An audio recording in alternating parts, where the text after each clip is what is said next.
What's up, everyone? Welcome to the Twin Wrestle Pod. If you're new to the channel, make sure to subscribe. Let's jump into this, man. We're talking about AEW Dynamite from March 19th, 2025. I did a preview of the show before it came on yesterday. Now I'm going to do a quick review, and I must say, this was a great show. The ladies stole the show for both matches. Billy Starks and Mercedes Moné for the TBS Championship, and Megan Bayne and Chris Statlander in the main event, which I didn't even know they was even a thing in the match for the show, but they absolutely killed it. This is the performance you want out of Megan Bayne. This is like one of those go out there and show me matches with her, and she had really good chemistry with Chris Statlander. But on the altogether as a show, it was a really good show. The only matches you really have to go out of your way to watch is the Fatal 4-Way that kicked off the show between Orange Cassidy, Mike Bailey, Mark Davis, and Ricochet, Billy Starks and Mercedes Moné, Megan Bayne, and Chris Statlander in the main event. Other two matches you can forget about, but we'll break it down as we get to them. Start us off with this Fatal 4-Way.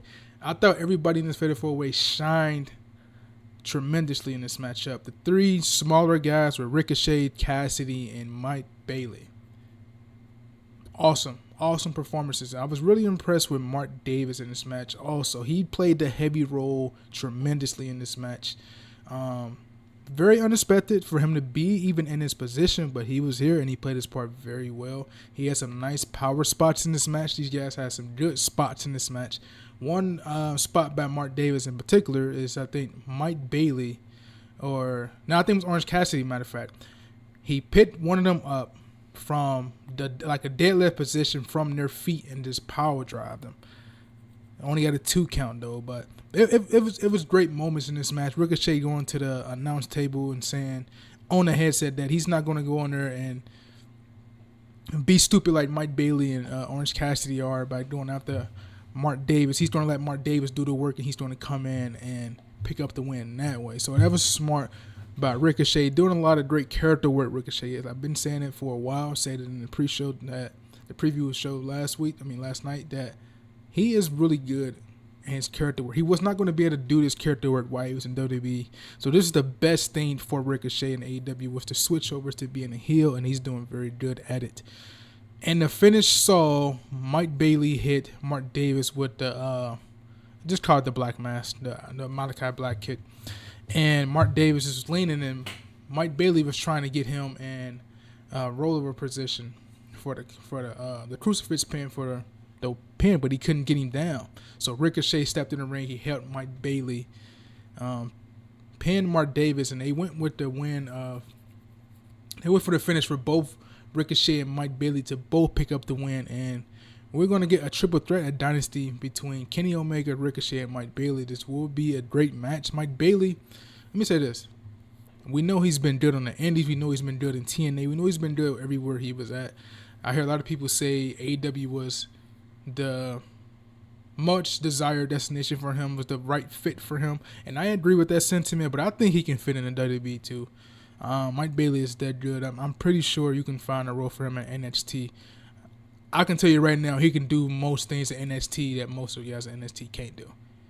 He had a great background in Taekwondo, all this stuff. His whole gimmick is impressive. Character work, we just have to see. We have to see more from him, but he's very good in the ring. Don't let that dismiss the fact that he's a very good professional wrestler. But awesome fatal forward from these guys. Definitely go out your way to watch this match. Let's get on to Mercedes Moné and Billy Starks. Billy Starks is only, 20 years old? And she's this good? Granted, she's been trained by the greatest Ring of Honor champion in history, and Athena. And we'll get on that once we get through this matchup. But TBS Championship, Mercedes Moné defending her title against Billy Starks. Very great match between these women, hard-hitting. Billy Starks tried to go for the handshake at the beginning, the Code of Honor handshake. If you do watch Ring of Honor and if you are aware of the history of Ring of Honor, they do the Ring of Honor handshake before every match. Mercedes took the handshake and she smacked Billy Starks in the face. Very hard-hitting match between these women.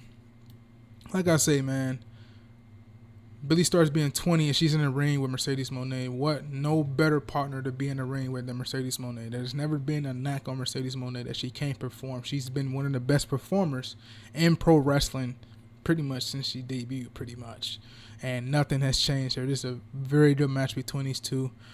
Billie Starkz following the lead of Mercedes Moné, and Mercedes Moné picked up the win. She was not going to lose this championship. No way, no ifs, ands, or buts about it. We know she's going to retain that championship. She's going to hold on to it for a very long time. But a very great showing from Billie Starkz here, which is not a surprise. You've seen a great match she had against Athena for the Ring of Honor Women's Championship not too long ago. So not a surprise here for me, in my opinion, that she had a good matchup with Mercedes Moné. And later on in the night, we got to a backstage segment with Mercedes Moné and Renee Young. I called her Renee Young. That's the WWE coming at me. Renee Paquette.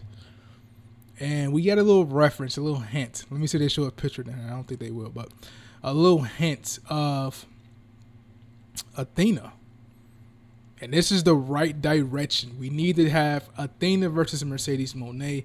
It's been literally 2+ years since we've seen Athena on AEW. She has to be on AEW. Everybody else affiliated with Ring of Honor so happens to pop up on AEW Dynamite Television besides the Women's World Champ, the current leading reigning champ, like 800+ days or some crazy shit as the Ring of Honor champion. Athena hasn't made no appearance over in AEW in a while. But they did drop the seeds in the backstage promo with Mercedes saying who trained her, who mentored her. If she was under Mercedes' tutelage, she'd have been much better. Referencing Billie Starkz. But that's just a little hint of Athena. So we're going to get her and Athena crossing paths very, very soon. So I'm looking forward to that, man. I can't wait for the match. I think these two worked when they were in WWE. I could be wrong, but it's been a very long time. But I like that little hint they gave. Next up, we had our AEW World Championship match. Street Fight, Jon Moxley defending his AEW World Championship versus Adam Copeland, Cope, in a street fight. This got my attention because they were outside. They started the match outside in like an alleyway. And they proceeded to fight from the alleyway into the 18-wheeler production truck that they have on the side over there with a lot of weapons and stuff. Adam Copeland hit Moxley with a guitar. Don't know if it was Jeff Jarrett's guitar, but it looked just like his guitar that he carries, the red and black one that he carries. He hit him with that, and I think he hit him with something else, and then he did one of those hanging kicks out of the production truck on Moxley, and Moxley proceeded to go to the ringside area. They definitely wanted to wash this stain out of everyone's mouth from that match at Revolution, and they did that to an extent. It's a street fight match, so you don't expect nothing different but a better match than what they gave us at Revolution. And they went all out for this matchup. They went for GCW levels of insanity with the most infamous spot you're going to be hearing about over the next couple days. Jon Moxley getting body slammed on the plank with the nails or spikes in it. Well, if you know about TNA, Janice from back in the day, from Abyss. But here's the image. Cope body slam Moxley onto the fucking spikes, and the spikes were stuck in his fucking back. And it was very gruesome. Like I say, GCW levels of gruesome. They was trying to get the spikes out of Moxley's back, but couldn't. You can actually see the skin of Moxley the spikes just being stuck in there and like twisting every time they try to get it out. But Moxley stayed calm. Moxley's been through a lot of shit if you don't know. I'm pretty sure most of the IWC do know, but if you don't know, he's been through a lot worse than this. So he's very used to being in these positions. But that spiked bat and I seen a guy in the crowd grimacing like he saw him as he was trying to pull the spikes out of the Moxley's back. Wheeler Yuta came out there to try to help him. He hit a Busaiku knee on Cope to get him out of the way for a minute and try to help him, but he couldn't help him. And then Cope powerbomb Wheeler Yuta through the table. And it was just a bunch of interference. From that point, we have all the members of the Death Riders returning. Pac, Claudio, and Marina Shafir all came back.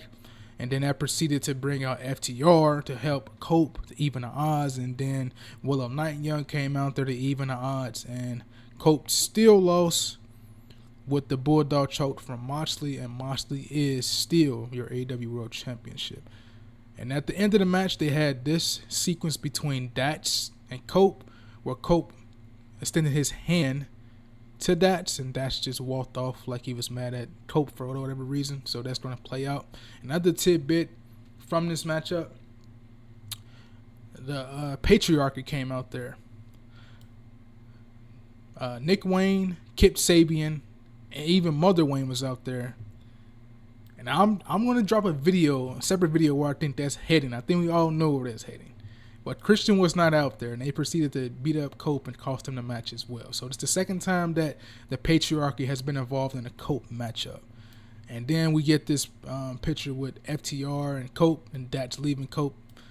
So it's a lot of stuff that's about to go down. They just planting the seeds as of yesterday for Cope and Christian Cage to team up the door to go up against FTR or Kip Sabian and Nick Wayne. So we'll see. I'll drop a separate video on that, but I'm very intrigued by that. Can't wait to talk about that with you guys. All right, next up we had Will Ospreay taking on AR Fox. As talented as AR Fox is, every time you see him in the ring, he's going to do the J.O.B. brother, and that's what happened. Will Ospreay defeated AR Fox, and they shook hands after the fact. Now, let's proceed to the main event. We have Megan Bayne and Chris Statlander in a grudge match. These ladies killed it. They were doing a lot of shit in this matchup. A lot of hard-hitting stuff in this matchup as well. A sequence toward the end of the matchup, they were doing like these back-to-back German suplexes, like Chris Statlander hit a German suplex on Megan Bayne, and then Megan Bayne hit one on her, and then Statlander to her, and then Megan Bayne back to her, and then they would just no-sell it for a point in time and seeing who can take the most damage, pretty much. And this is a wonderful showcase by both of these. Like, we know what Chris Statlander is capable of. Right? Her matches with Willow, her matches with Mercedes as of recent. Right? We know what she's capable of. But I didn't know Megan Bayne had this in her game. And she pulled it out there, and it was a very, very nice performance by her. Chris Statlander, I'm not surprised, like I said before. But great matchup from these ladies. Great way to end the show with these ladies. And Toni Storm was on commentary as well. And she got her get back on Megan Bayne. As you can see from the photos. She clotheslined Megan Bayne over the top, and Megan Bayne pretty much did the Undertaker no-sell with landing her on her feet over the top rope. And I can't do the promo that Toni Storm cut at the end of the show. I can't do it justice, but I'll give you tidbits of it, right? She called Megan Bayne a bitch. She said she will make her legs quiver. She will make her body shake or quake. And she will, with this strap on or something. But she raised the championship belt up and ended the night with the championship posing as the show went off the air. This was a very good show. Very leaps and bounds better than last week's show. And the girls' performance in the main event, that's how you end the show. Not Hector Sever versus Orange Cassidy. All due respect to those guys. Megan Bayne and Chris Statlander was a hell of a match to end the show on. This is a better show by AEW by all stretch and imagination. And they went for fucking extreme with that street fight plank spiked plant. That damn planks with the spiked spot.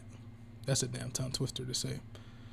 But they went for extreme with that spot, and this show was a good show overall. 3 matches you have to see. Fatal 4-way in both the women's matches. And just for the shit of it, you're going to see it all over the internet, but the Moxley spot as well. Alright, man, that's going to do it for the Dynamite review. Hope you guys enjoyed it. And I'll see you guys in the next video, man. John Cena video will be dropping soon. I'm going to be working on my video for the Adam Copeland situation as well. And everything we got out of Dynamite. And I forgot to mention the MJF segment. Real quick, he just referenced someone. He just referenced the Hurt Syndicate being in click with him. But the last time he had a partner, his partner stabbed him in the back, and it was the worst thing that happened to him. So that was a little quick interview from MJF. Well, but that'll do it, man. I'll see you guys in this video, man. Y'all take it easy. Peace out.